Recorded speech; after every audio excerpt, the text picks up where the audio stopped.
Good evening and welcome back, everybody.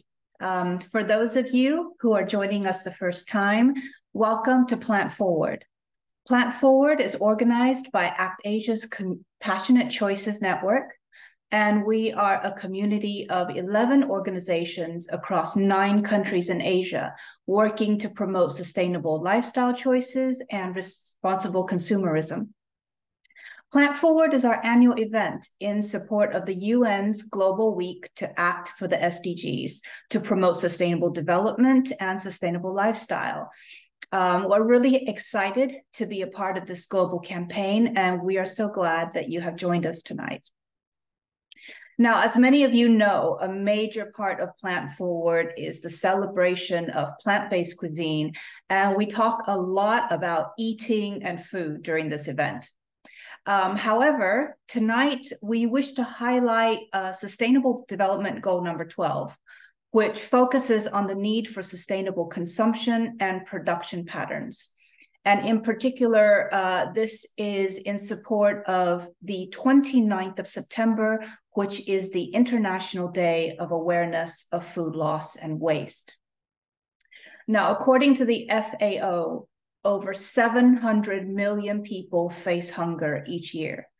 And while there's hunger and food insecurity, an estimated 13% of the world's food is lost in the supply chain.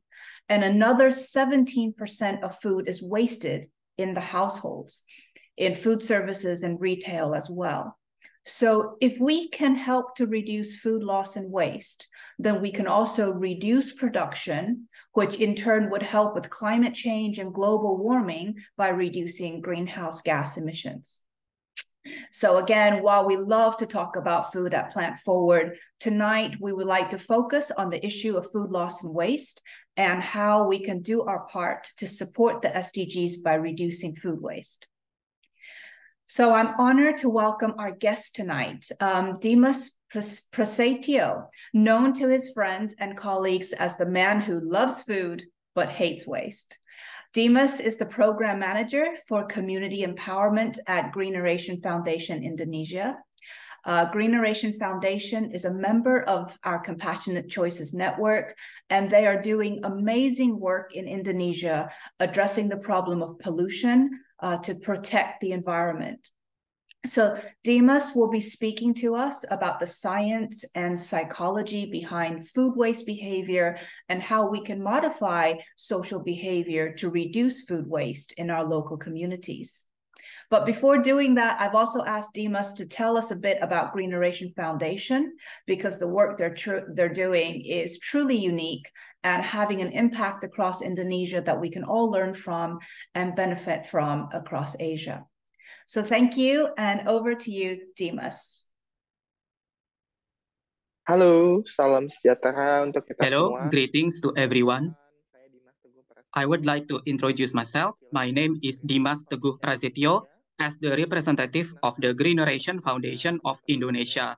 I am very happy to meet all of you today from various countries and also from various sectors and from various affiliations, that I think that all of us share the same concern. We all share the same passion in order to preserve the environment so that we and the future generation can enjoy the benefits for the future. And Greeneration Foundation is an NGO that focuses on sustainable consumption and production, especially in Indonesia. Our focus is to attract as many partners as possible to maintain the harmony and synchronization for the purpose of achieving sustainable production and consumption. We were established in Indonesia since 2014, and since then we have grown to be an adaptive organization that create a proactive movement and approaches for sustainability. During the last several years, we continue to encourage the public, the stakeholders, and the private sectors to participate in reducing or mitigating environmental issues.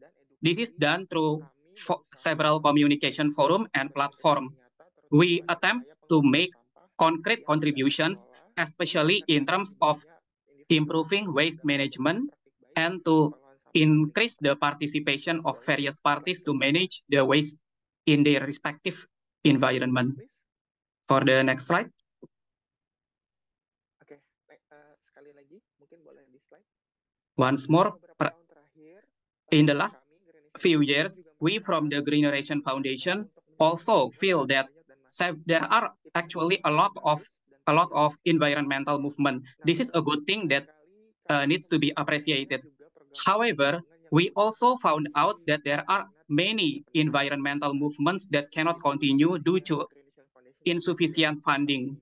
Therefore, as we, Greeneration Foundation, entering our 9th years, we also attempt to support this organization through sustainable funding, through our platform, which is called Green Digital Philanthropy.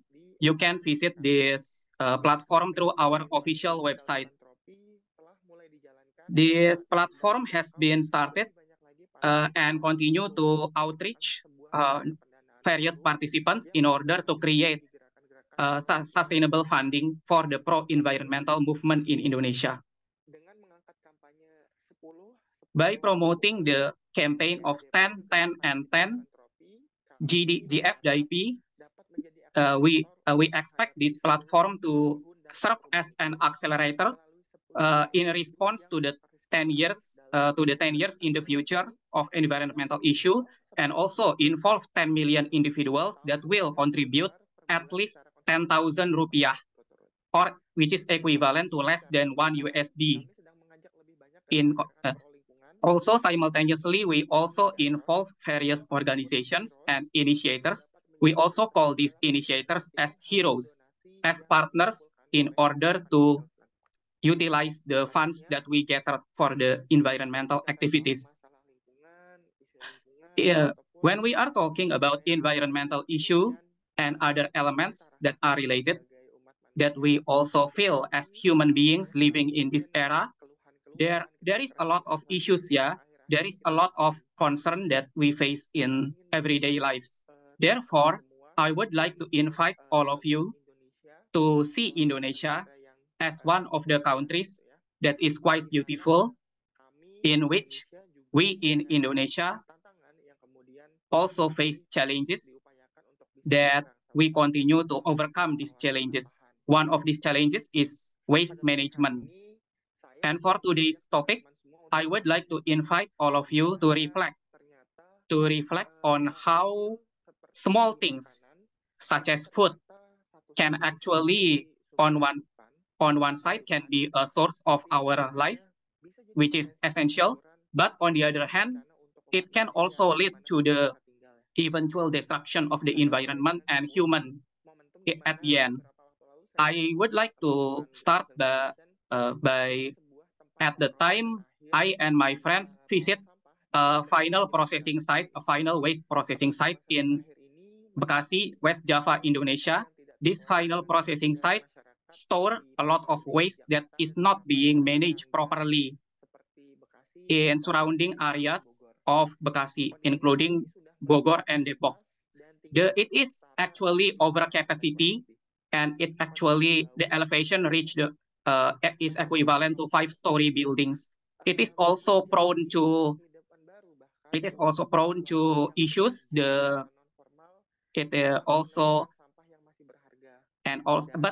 the other hand, it also creates new job opportunities for the community around the site, in which they can recycle the waste.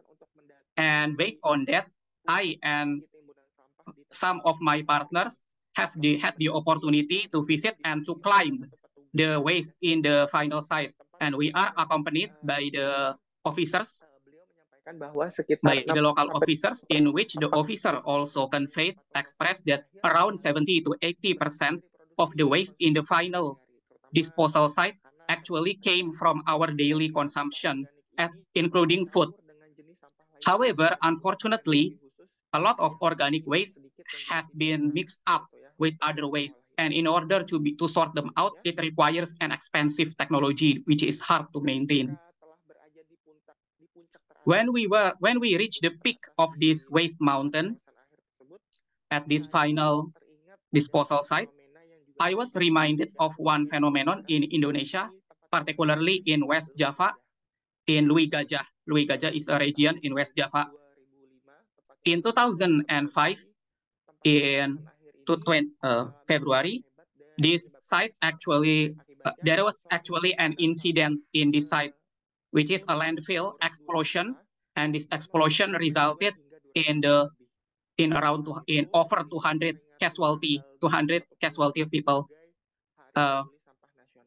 Therefore, due to this incident, Indonesia commemorate this incident as the National Waste Day, the 21st of February, because of this incident. And therefore, we actually have to focus on this issue every day. Yeah, but this incident also serves to remind us that there should be no similar incident happening in the future.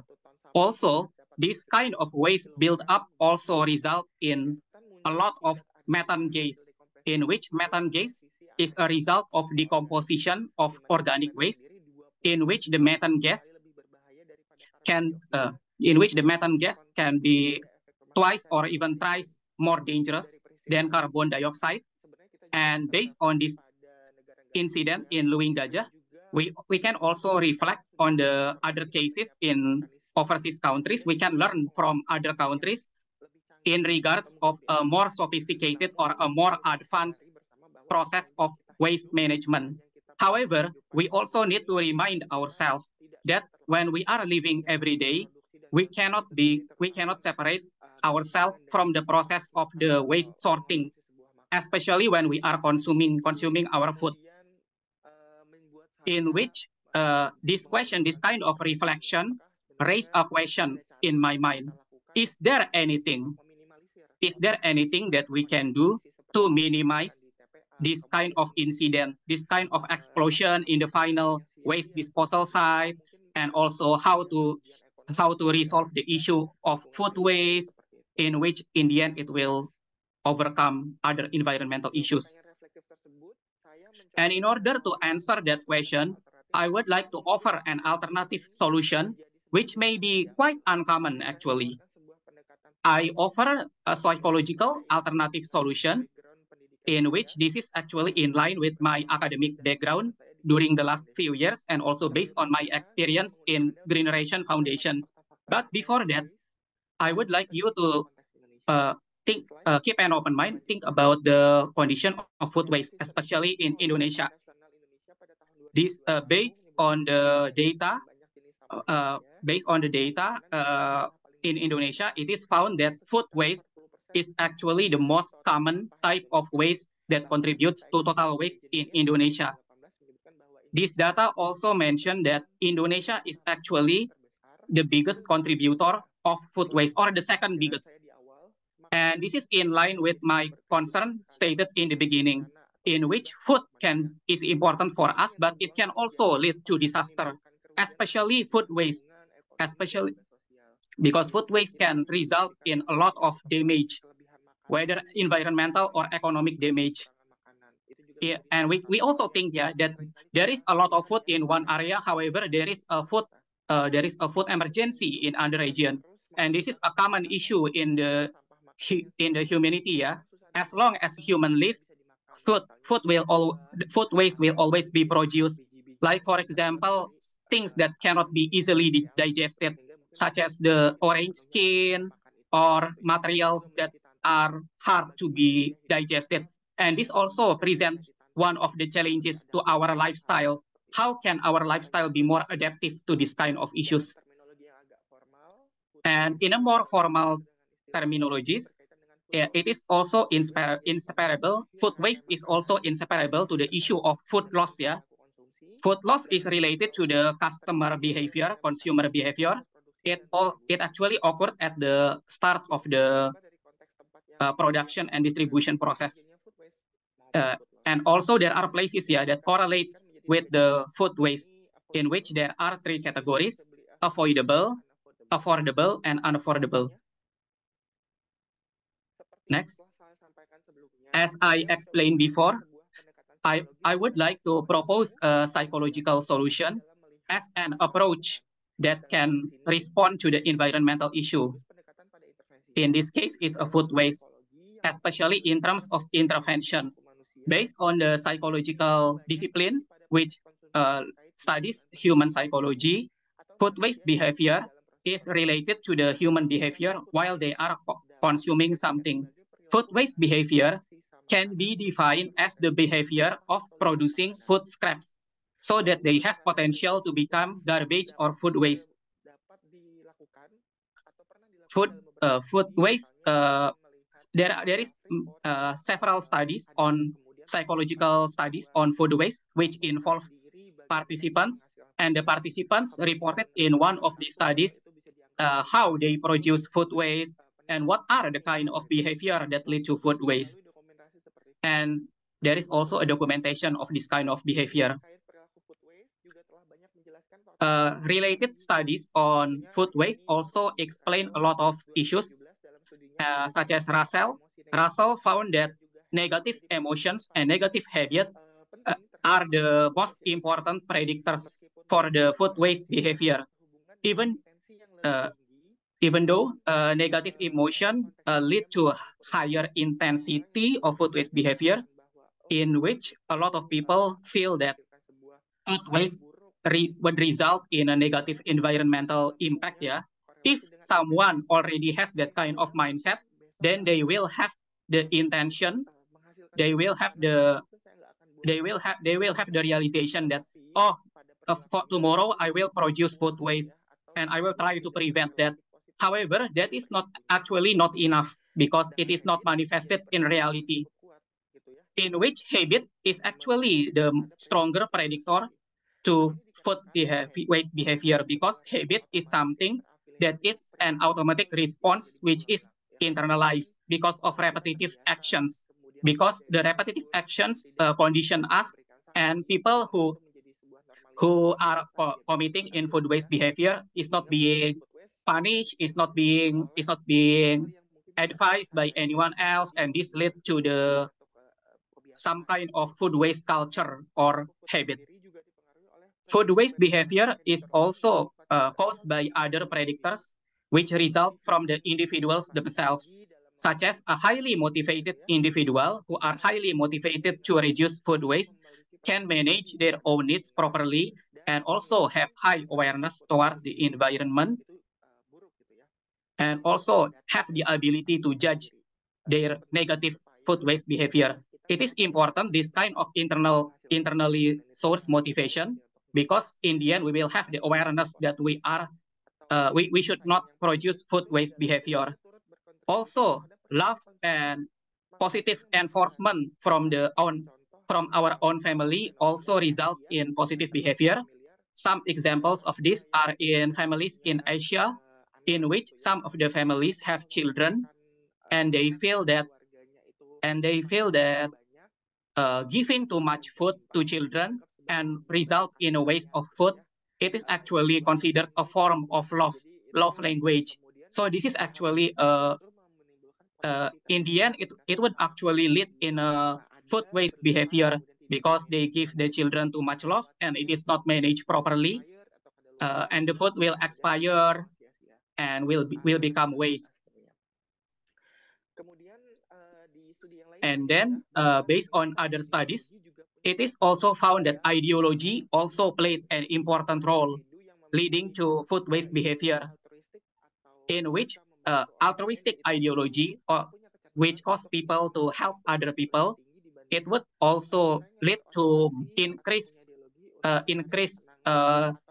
tendency of reducing food waste, in contrast to people who are hedonistic or only giving happiness to themselves. Food waste behavior is also related to the individual belief or somebody, in which it is enforced through news or through information, in which information can affect or influence the perception of somebody.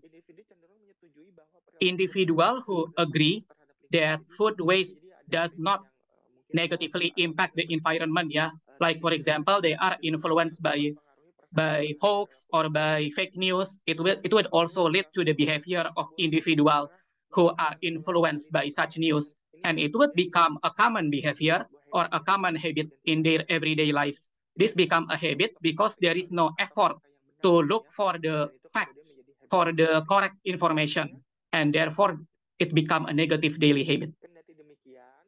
However, food-based behavior also need to consider external factors in addition to internal factors, such as cultural aspect, in which cultural aspect also influence food waste behavior. One of the studies mentioned that in the United States, taking home food that are taking home the rest of the food is considered normal. Yeah. However, in several other countries, such as in Italy, the habit to just leave the food in the restaurant is considered not good, and they provide boxes or containers for people to bring their food home.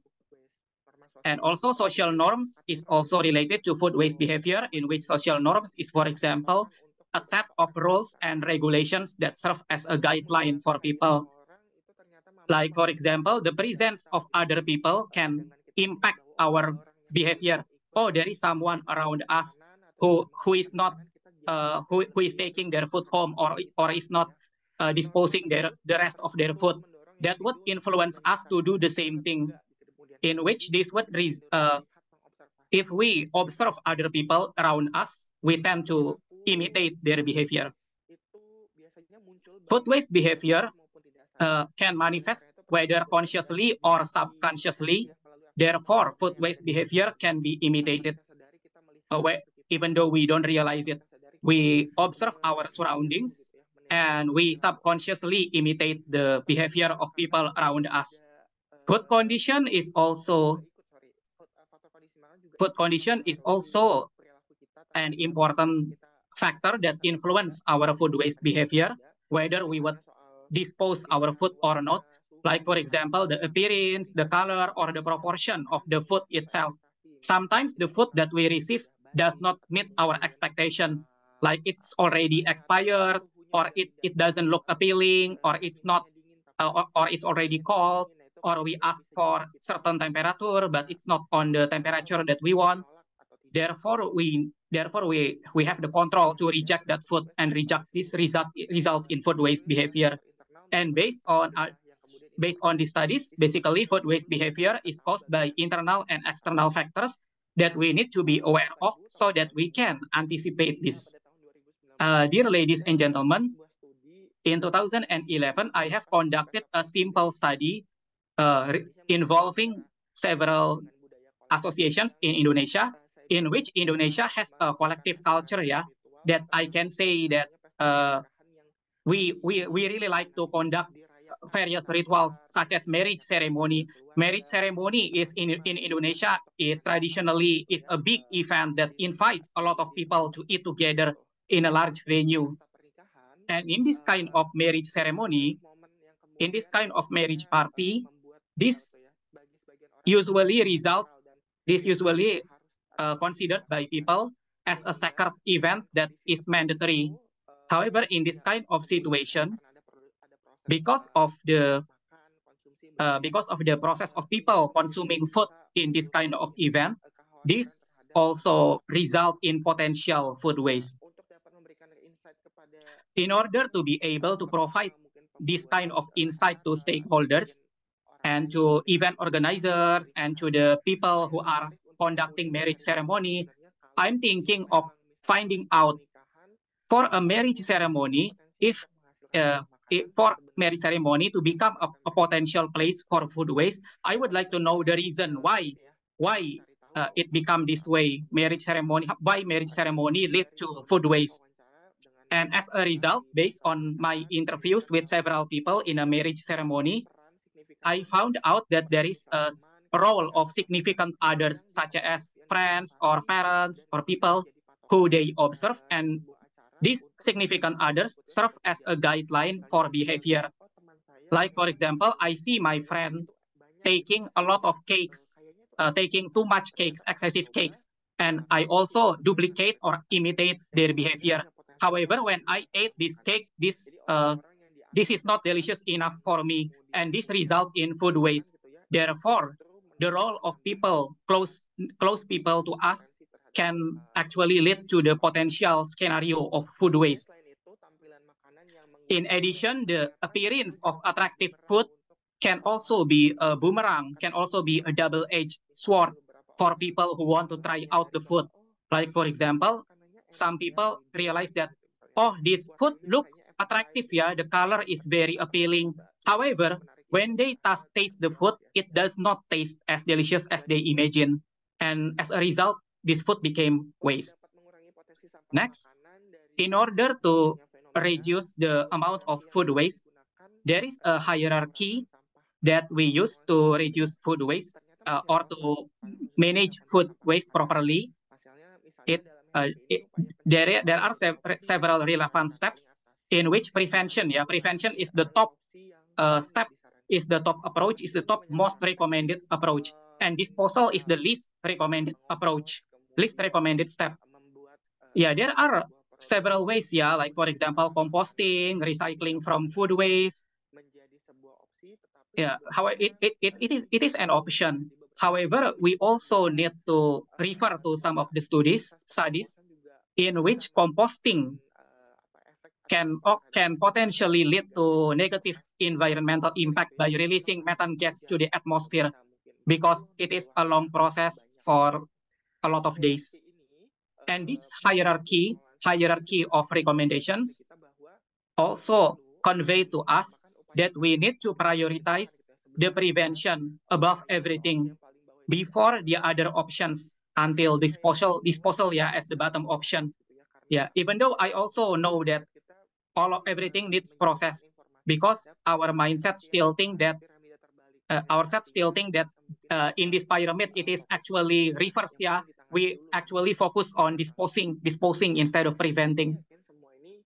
However, I am confident, I'm sure that all of us can make an effort to prevent. First and foremost, to prevent. Next, how to prevent. Prevention of food waste has been attempted and has been publicized through several studies. One of these is by study by Stockley and Whitehair and co, in which they state that in the event like buffet dining, the guests, like we in the buffet dining, we see a lot of food variety, and this result in a desire to taste everything, to consume everything. And based on this study, the use of normative table text, that you may come back to this 10, it can actually help to reduce food waste by 25%.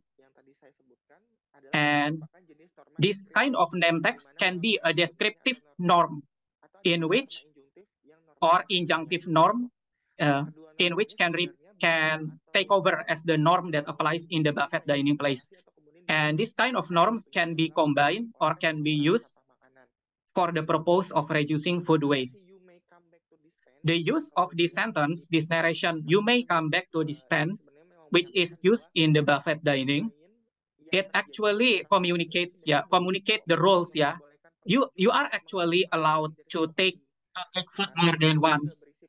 This norm, however, also has an implicit or a tacit message that also replace the previous norm, that the previous norm, the previous norm is that people who are taking food more than once can be considered as greedy people. Like for example, we tend to, oh, okay, I just take a small portion. And based on this example, I also want to highlight that this kind of substitute norms communicate to the people in the buffet place that you are actually okay to take food more than once, so that there is a minimum food waste, in which it replaces the normal existing norm that exists in people's minds. And with the presence of this kind of written description or a narrative, it is also important to highlight the presence of significant others or close people, whether they can also influence our own food consuming behavior or not. Next, I would also like to share a method. Maybe this is something that is already familiar to all of us. One of study showed that this is also relevant to the kind of collective eating event, collective dining event, in which we are usually provided with a variety of food containers, Like for example, for soup, we are provided with a bigger bowls, and for other food, we are provided with different plates. And this is a common practice, Like for in colleges, it is also become a new norm in which we follow those kinds of rules for different containers for different food. We can consider this as food etiquette. However, based on this study, it is actually shown that the provision of small plate, like this is smaller than a dessert plate based on the standard in Indonesia. Based on the standard of Indonesia for the dessert plate in Indonesia, if you provide a smaller plate than that, it can actually lead to a reduction of food waste by 15%. And this use of smaller plate can actually result in a psychological effect of reducing the empty space on the plate, which encourage people to put more food on the empty space. Because there is less space, people will put less food, and this controls our behavior. This kind of intervention can be interpreted as nudging, in which it is a small nudging that a lot of people don't even realize. Next, in addition, individual information, individual knowledge about environment is also related to the attempt to reduce food waste. Key and Rose study shows that providing information about composting can actually backfire, and actually decreases the motivation of restaurant visitors to reduce their food waste, in which the guests actually think that, oh, this is unnecessary. I don't want to do this. Even though I don't finish my food will be composted anyway. And this actually results in a bigger possibility of food waste because they think that the rest of the leftovers of their food would result in composting. Also, Chen and Jai studies showed that, on the other hand, visitors can have a more positive attitude if the messages contain information that food waste would result in a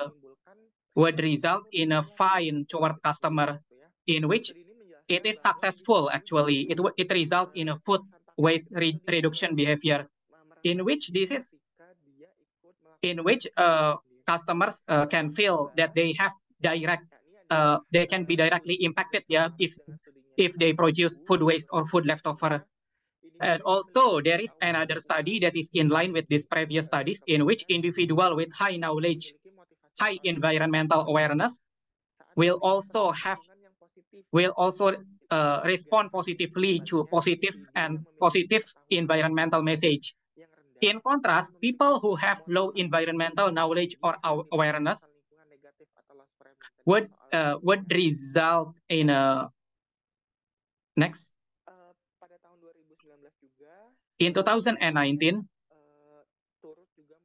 I also participated in an intervention in a training event, in which this training event also involved a lot of institutions, such as office training their employees, college or universities training their lecturers, or schools training their teachers, and NGO training their employees. From this kind of event, I observed that this training process is also often done and can result in a new problem in terms of excessive food consumption, in which training activity in an institution can result in a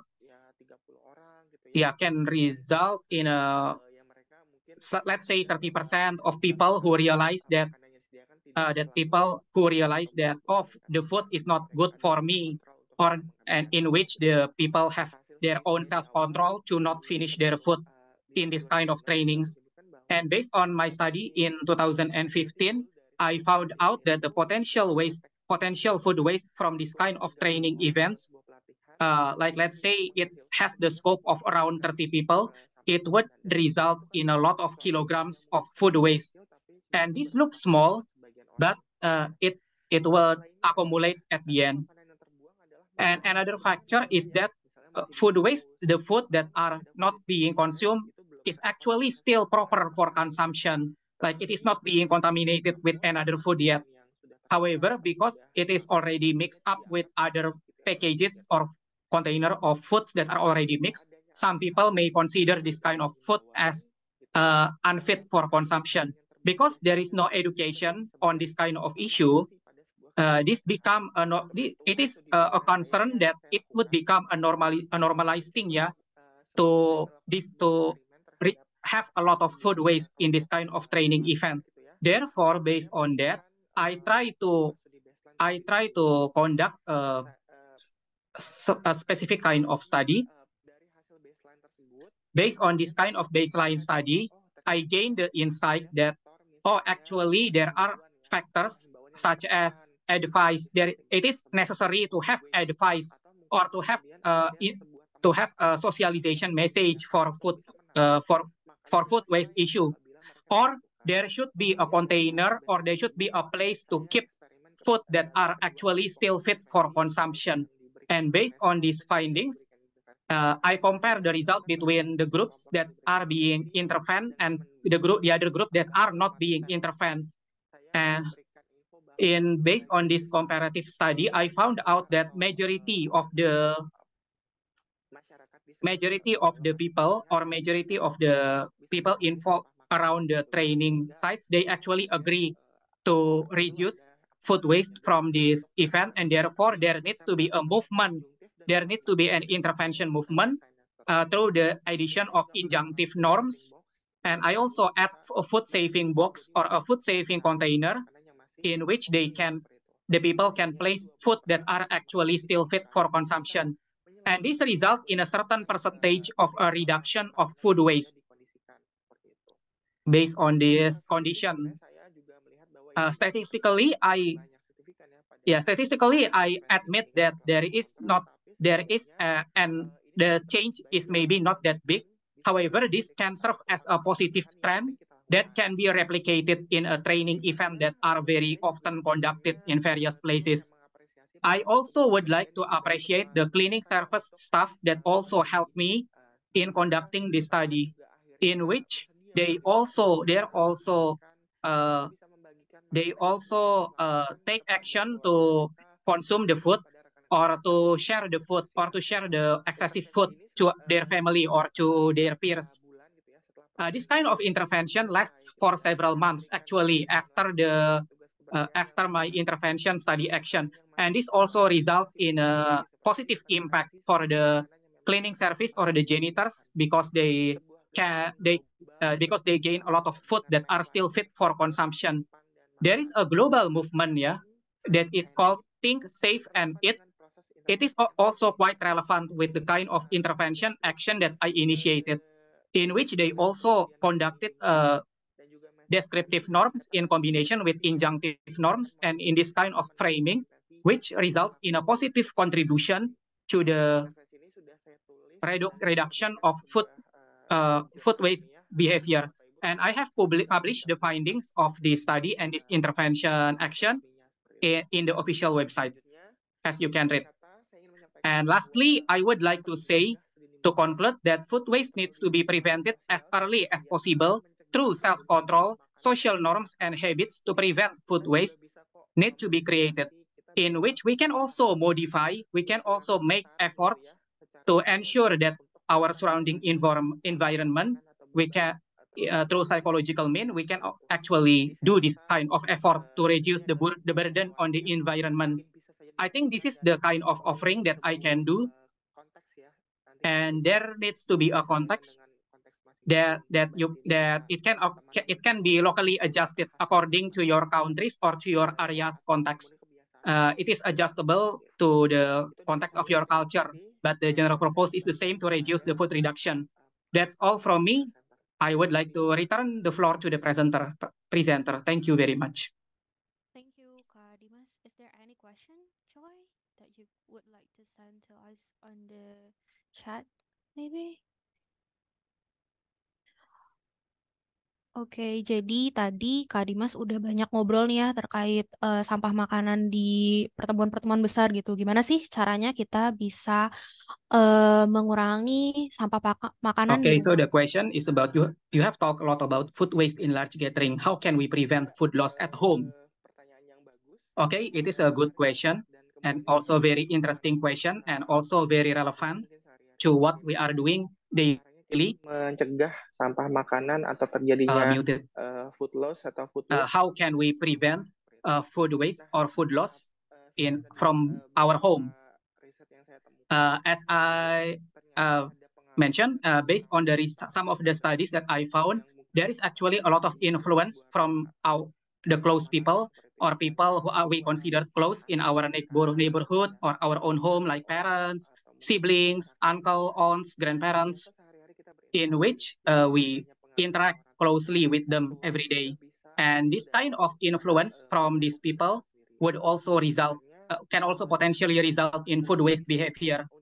So therefore, for us to be able to prevent food waste, it is quite difficult to be able to influence their own behavior individually because it is already internalized by themselves. However, we can start by ourselves.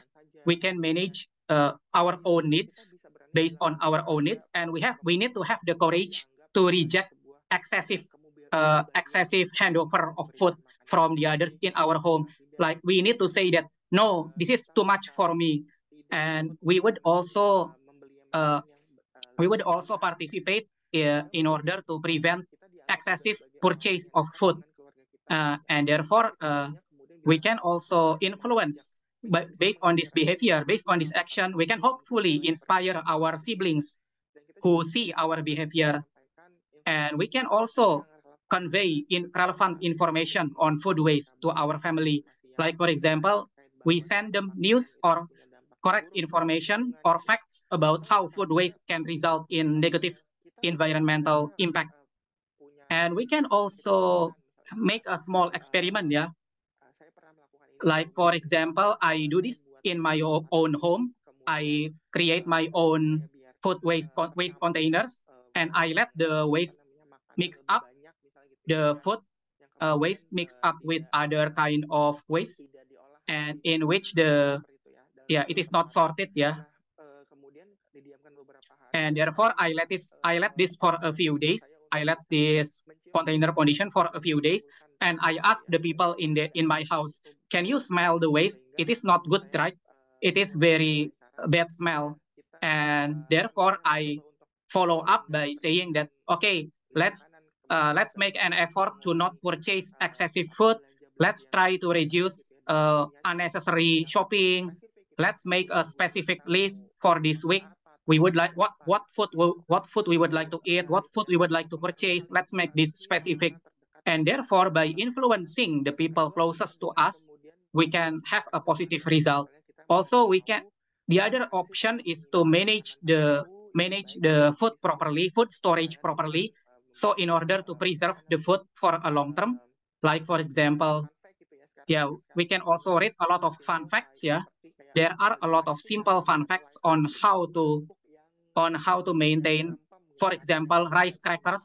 Like for example, rice crackers that is already a few days old or hardened. You can actually put them in the freezer so it can become crunchy again and we can consume again. This is the kind of trick that we can use to make sure that we consume as much food as we can in our home.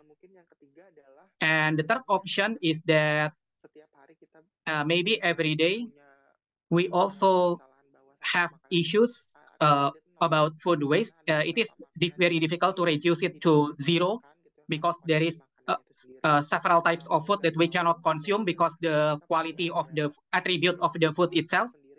Therefore, we need to have compost by our own. We need to compost the type of food or the parts of food that cannot be consumed.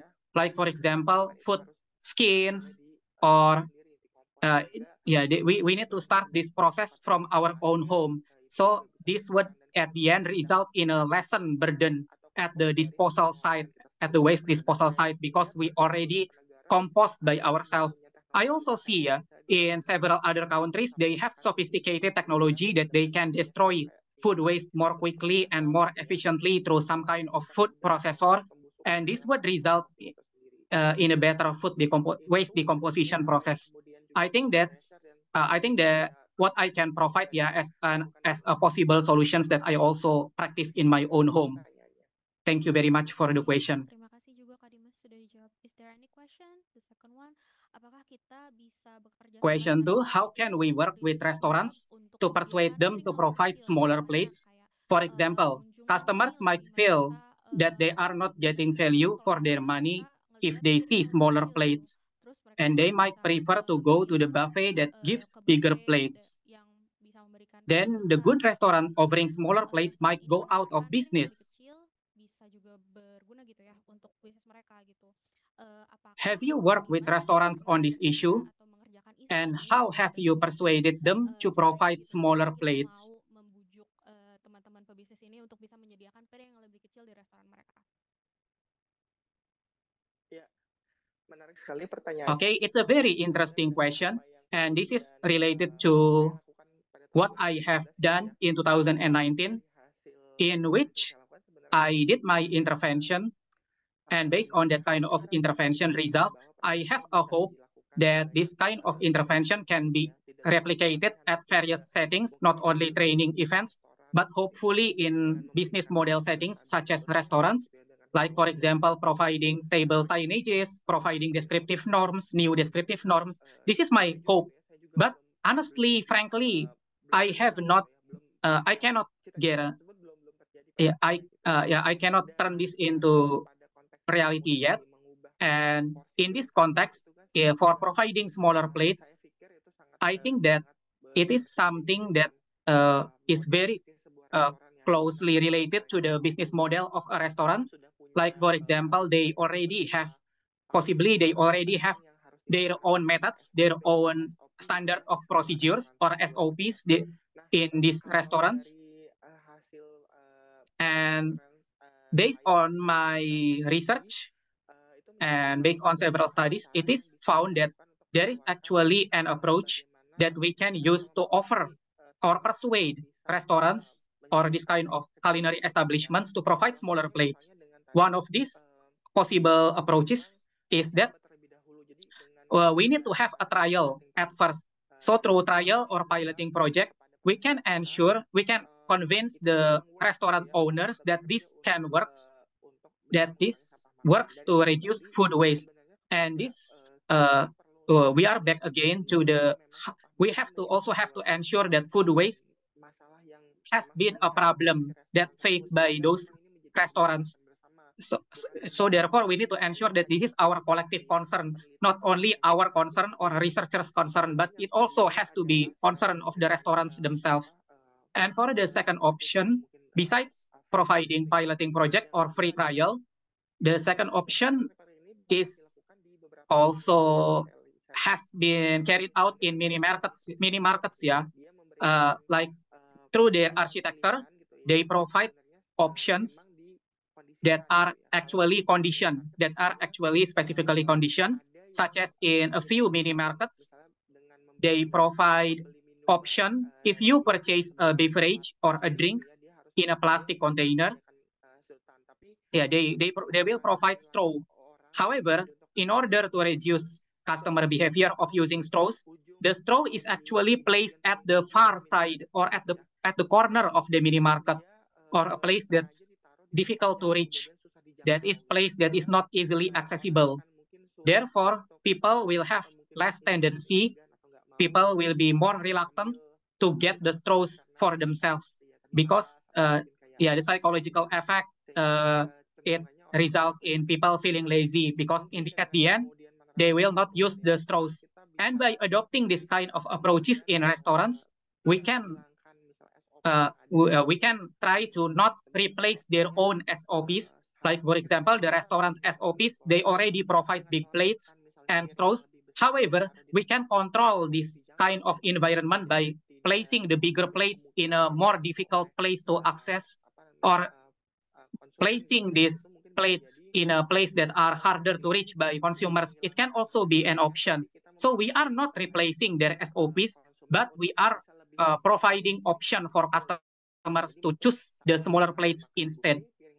So by conditioning this, we can provide the smaller plates in a place that are more easier to reach for the customers, and the bigger plates we can place them in a places that are more difficult to reach, and therefore will result in more customer effort to get the bigger plates. And hopefully this approach will lead to customers preferring smaller plates.